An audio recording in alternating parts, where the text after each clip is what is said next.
Alright, so the first thing we want to talk about here is which bar to use to get to the address. You don't want to use this bar here. This is a search bar, and this bar up here also is a search bar. The bar you want to use is this bar over here, and this one is the address bar.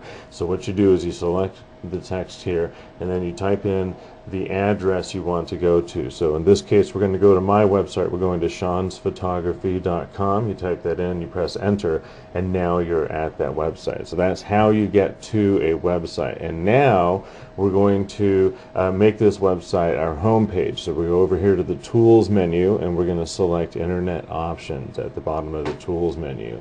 And here we're going to click the button that says use current. And when you click that, it's going to make the web page you're at your new home page. And now you click apply at the bottom, and then you click OK, and now you've changed your home page. So now you can get to a new website and change your home page. Isn't that easy?